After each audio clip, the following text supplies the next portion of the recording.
Hey guys, how are you? I'm super excited to just share a brief message with you today about habits. So, if you've been around a while, you know I love teaching about habits. Habits are awesome because we live our lives in habits. We do things the same way day after day after day. And yet, when we try to create new habits, sometimes that can be hard. Or when we try to get rid of old habits that are no longer serving us, that can be hard. But if we can learn how our brains work and how to create habits that are the habits that we want, then what happens is our lives become the way that we want them to look. We start doing automatically the things that we want to do that lead us toward the people we want to be.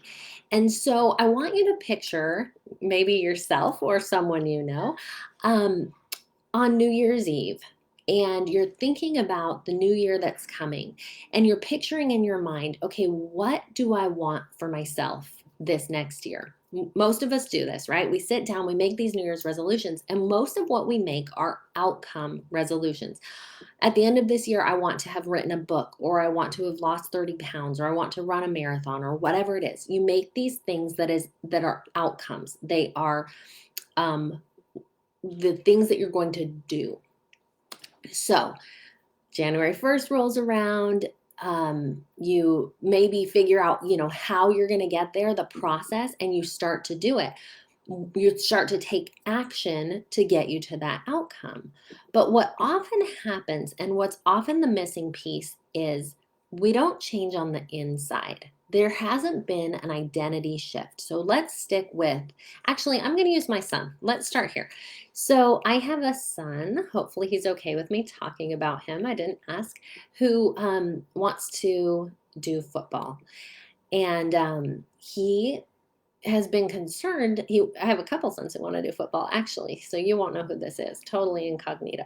But he wants to do football, and he's been worried because he can't do a push up. And he keeps saying, Mom, I want to do football, but I can't do a push up. And so the other night, this might have been yesterday, he got down on the ground and he did a push up. And it was so amazing to see what happened after he did that push up, because now the story that he's telling himself, I can't do a push up, doesn't line up with what he can do. He practiced all day yesterday, and he did a few push-ups, probably like 10 throughout the day. Well, now he knows he's no longer a person who can't do push-ups. So that's the piece that is kind of missing.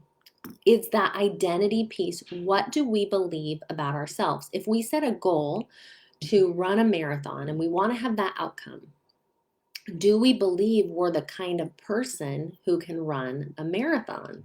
Do we believe that that's who we are? So, what happens is we need to change our identity, and we need to change what we think and what we believe about ourselves in order to keep the habits and keep the behaviors that we want to have. So, how do we do that? Like, that sounds really good in theory, right? How do we actually change our identity? So there's two ways I want to talk about really quickly. And the first one is going to sound like circular reasoning, and it's kind of crazy, but stick with me. So the first way is self-signaling. Self-signaling means that we believe we get signals about who we are by what we do. Just like how you watch other people and you kind of figure out who they are by what they do, we actually do the same thing with ourselves. So if you want to believe that you're a person who can run a marathon, the most important thing that you can do is go for a run. When you do those actions, you signal to yourself that you're that kind of person. So, which comes first, the chicken or the egg, right? Like, you want to be a runner, you want to believe you're a runner, and they kind of go hand in hand. When you run, you start to believe that you're a runner. But the second way I want to talk about is kind of a hack to figure out to change that identity. Now, it doesn't mean that you can't do the actions, but it's a habit that will help to make doing the actions easier. Because at the end of the day, it all comes down to taking that action, going for a run. You're never going to be prepared for that marathon if you don't go out and run regularly. So the second way is journaling. And as you journal, you want to do future journaling. You want to write things down as if they had already happened. And so you can write uh, on January 1st about the marathon that you're not going to run until the end of the year, until next December. And so when you do that, when you write down those things, your brain, your imagination is awesome. When you imagine something, your brain thinks it's the same as if it's happening. It doesn't distinguish between I'm imagining this or this is actually happening right now. And so that is going to start to shift your identity. No longer will you just like, oh, I'd like to run a marathon. Oh, I think that would be nice in the future. What you'll actually do is you'll actually believe that you're the kind of person who has run a marathon. You can take your journal and write down, I am running in this marathon. My legs are tired. My lungs are burning. You go through all the sensation and you write and you use that writing to really open up your imagination.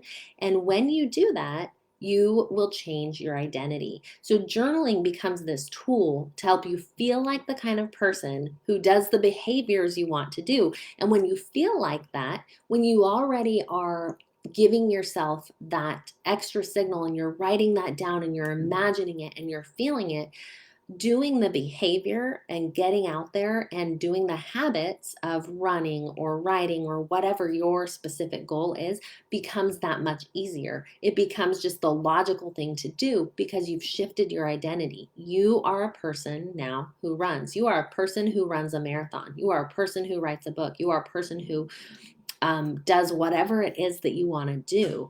When you believe that, and journaling is the part that helps you with that belief, it makes everything else easier. So I encourage you to write in your journal. If you have any questions about that, reach out. And as always, if you are interested in coaching with me, you can click the link and schedule a consultation call. We'll just go and talk and see if coaching is a good fit for you. And so I look forward to hearing from you. Have a great day, guys. We'll see you later. Bye.